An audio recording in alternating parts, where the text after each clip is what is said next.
नमस्कार, हरित प्रभात समाचार देख रहे हैं आप। आपके साथ मैं हूं राशि। आइए खबरों की ओर बढ़ेंगे। पत्रकार अर्धनग्न फोटो वायरल, मारपीट मामले में विभागीय जांच शुरू, थाना प्रभारी सहित 6 पुलिसकर्मी हो सकते हैं बर्खास्त। पीड़ित पत्रकार ने कहा, आरोपी पुलिसकर्मियों को बचाने के लिए थाने की सीसीटीवी फुटेज किया गया डिलीट। पत्रकार अर्धनग्न मारपीट मामले में गलत जांच। सीधी में भाजपा विधायक के खिलाफ खबरें लिखने व रंगकर्मी के गिरफ्तारी के कवरेज के बाद दौरान पत्रकार कनिष्क तिवारी को थाना में बंद करने और कपड़े उतरवाने के मामले में एक बार फिर नया मोड़ लिया है। अब पत्रकार कनिष्क तिवारी ने एक बार फिर विधायक सहित जांच अधिकारियों पर गंभीर आरोप लगाया है।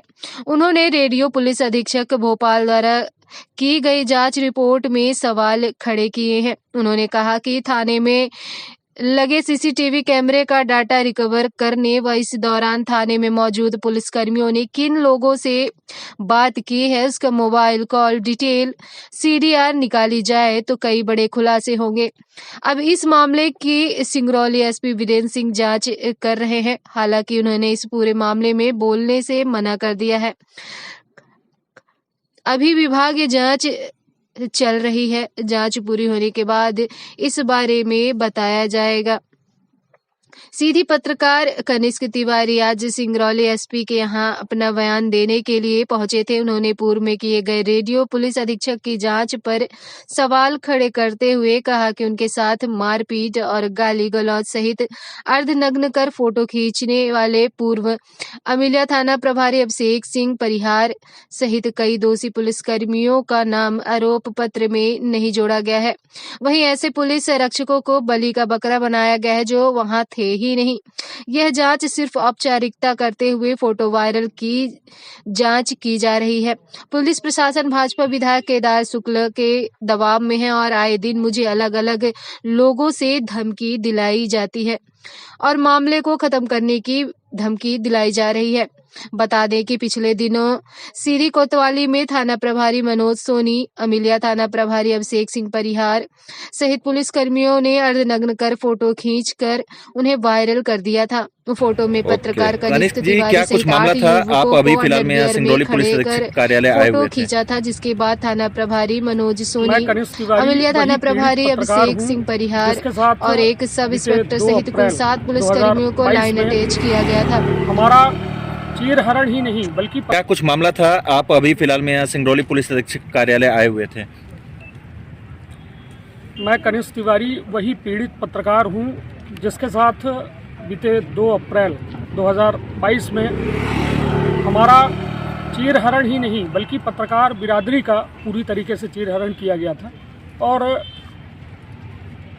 ये लगातार हम आज भी प्रताड़ित हो रहे हैं। प्रताड़ना के उस दौर की पराकाष्ठा तो हमसे पार की ही गई थी उन 17 घंटों में, जब हमें लॉकअप के अंदर बंद किया गया था।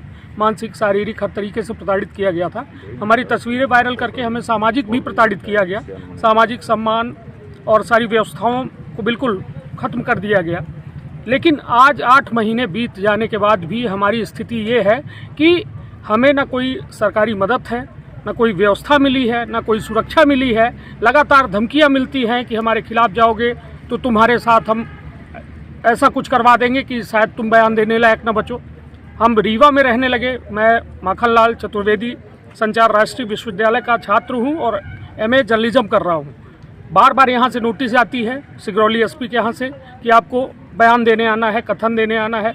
विभागीय जाँच चल रही है। सवाल सबसे बड़ा मेरा ये है कि आखिर कितनी बार ये बयान लिए जाएंगे, कितनी बार कथन लिए जाएंगे, जबकि सारी बातें वस्तु स्थिति स्पष्ट हो चुकी है। जबकि रेडियो एसपी अमित सिंह खुद आए थे, पूरे मामले की जांच की थी। 6 पुलिसकर्मियों को थाना प्रभारी तत्कालीन मनोज सोनी सहित उन्होंने दोषी पाया था।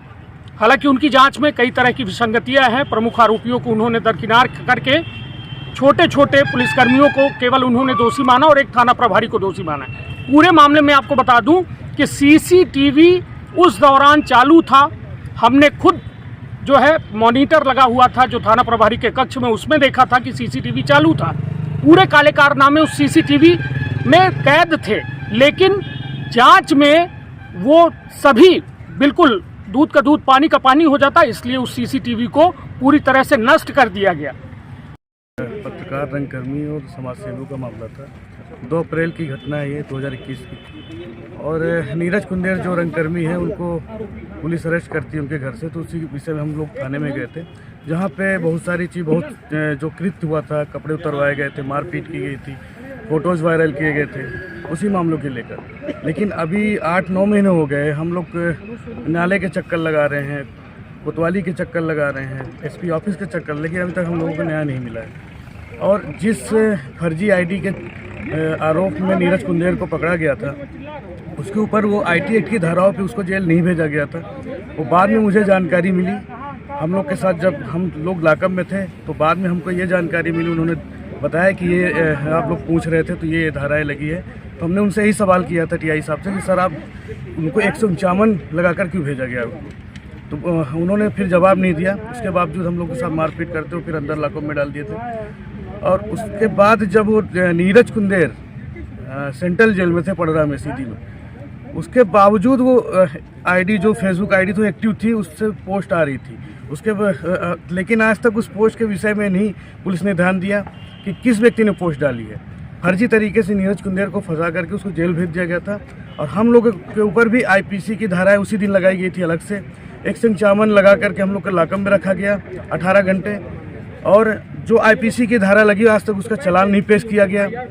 और कभी सिंगरौली मुझे बयान के लिए बुलाया जाता है, कभी सीधी बुलाया जाता है। और अमित सिंह वरिष्ठ पुलिस अधीक्षक एसपी थे जो भोपाल से आए थे पुलिस मुख्यालय से, तो वो भी आए थे। उन्होंने भी अपना निष्कर्ष दिया हुआ है जांच के बाद कि थाना प्रभारी को ही आरोपी बनाया गया था, मनोज सोनी जी को। आज तक उनके ऊपर एफआईआर नहीं हुई है। अगर एफआईआर नहीं हुई तो क्या वो निर्दोष हैं? अगर दोषी हैं तो एफआईआर होना चाहिए। और मुख्यमंत्री जी ने भी आश्वासन दिया था, उन्होंने निलंबित किया था मुख्यमंत्री माननीय शिवराज सिंह जी ने कि जो भी है तो ऐसा बर्ताव होगा तो बिल्कुल नहीं बख्शे जाएंगे। तुरंत अभिषेक सिंह परिहार और मनोज सोनी जी को निलंबित